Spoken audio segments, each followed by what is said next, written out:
konfrontasi, itu juga pun siap hadir. Jadi sebenarnya tidak ada masalah dengan saya, karena klien saya sudah terbuka menyampaikan apa adanya, pimpinan Polri sudah menyampaikan sehingga kasus ini bisa terbuka. Jadi sudah tidak ada hal yang jadi pikiran untuk bertemu langsung dengan saudara. Oke, Bang Roni. Yes. Bang Roni kan intinya menyampaikan bahwa kliennya sudah siap. Bang Roni izin kami ingin memperbaiki komunikasi terlebih dahulu dengan Bang Roni agar suara yang kami terima jauh lebih jelas. Nah, sementara itu saya mau ke Mas Heri. Mas Heri, kalau tadi Bang Martin menyebutkan ada potensi-potensi itu kan bacaannya mungkin bisa mempengaruhi keterangan yang disampaikan oleh Baradae gitu ya. Tapi kan dalam perjalanan kasus ini FS sudah mengakui perbuatannya gitu. Nah, apakah katakanlah gitu, misalnya mudah-mudahan tidak, perubahan keterangan dari Baradae, tapi sudah ada pengakuan dari FS, itu akan berpengaruh seperti apa di pengadilan nanti? Iya, membicarakan tentang keterangan, tentunya yang disampaikan adalah informasi atau keterangan yang diketahui ya. Jadi harus yang sebenar-benarnya.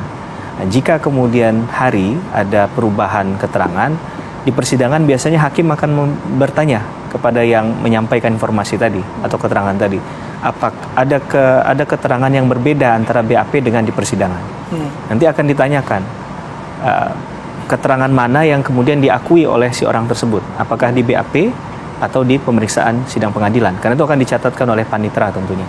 Nah, itu akan jadi bahan pertimbangan hakim. Jika kemudian di ujungnya nanti ditemukan ada fakta potensi bahwa apa yang disampaikan ini tidak sebenarnya, maka mungkin hakim akan bertanya kembali, akan kemudian mengeksplor kembali, dan kalau itu adalah berita atau informasi yang palsu, keterangan yang disampaikan di muka persidangan, saya tidak bermaksud menakut-nakuti, tapi memang hukum acaranya mengatakan ada kemungkinan bisa dikenain memberikan keterangan palsu di persidangan, bukan sumpah palsu, karena sumpahnya nggak palsu, yang keterangannya yang palsu begitu. Nah, ini tentunya teman-teman kuasa hukum sudah sangat paham lah. Sudah pengalaman saya lihat keduanya untuk menangani proses di penyidikan maupun sampai di persidangan. Tinggal bagaimana kemudian itu diimplementasikan di lapangan. Jadi kalau sampai dia berbohong, tentunya ini bukanlah hal yang diinginkan ya, untuk tentunya untuk memperingan, apalagi dalam konteks bisa mendapatkan hukuman yang jauh dari hukuman yang maksimal tadi. Kalau misalnya tadi disampaikan Mas Heri gitu, mungkin saja saat ini dan keterangan nanti persidangan bisa berbeda. Bisa saja beda. Tapi kasta pengakuan itu ada di mana, Mas Heri itu? Katakanlah sekarang udah mengakui semua gitu. Keterangan terdakwa ya yang dimaksud ya. Jadi dalam pasal 184 KUHP ada 5 alat bukti yang sah. Kalau kita mengatakan bahwa keterangan FS ini adalah masuk dalam keterangan terdakwa nanti kalau di proses persidangan, maka itu biasanya tidak dianggap alat bukti yang sangat kuat, karena dia harus didukung dengan alat bukti yang lain juga. Karena bicara tentang hukum acara pidana minimum 2 alat bukti.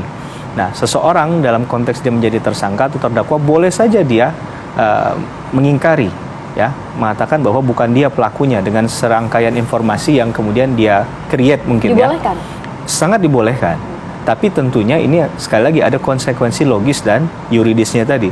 Kalau seandainya itu berbohong, maka dia katakan tidak kooperatif, maka bisa dikatakan ini merintangi proses penegakan hukumnya. Nah, kembali lagi akan ada konsekuensi hukumnya tadi. Nah, ini bisa saja kemudian menjadi satu pertimbangan sekali lagi oleh hakim nantinya untuk menilai bahwa ini tidak ada alasan untuk memperingan hukuman. Padahal kalau kita lihat dalam konteks keterangan terdakwa itu, ya tadi dalam konsepsi hukum acara pidana bahkan dikatakan oleh banyak pakar juga, itu bukanlah hal yang paling mutlak begitu ya. Karena bagaimanapun keterangan seseorang bahwa bahkan dia menyatakan bahwa saya pelakunya, hanya saya pun, hanya dirinya sendiri yang melakukan, itu tetap harus dibuktikan. Nah, ini beban pembuktian itu nanti ada di teman-teman jaksa. Dalam proses bagaimana dia membuktikan presumption of guilt-nya, begitu ya, kesalahan seseorang. Termasuk juga pembuktian motif yang hingga saat ini kan masih menjadi tanda tanya ya, karena kalau kita lihat Kapolri dalam RDP yang kemarin menyatakan paling tidak sejauh ini motifnya adalah keasusilaan, pelecehan maupun perselingkuhan. Akankah kemudian hal ini nanti terungkap dalam rekonstruksi besok?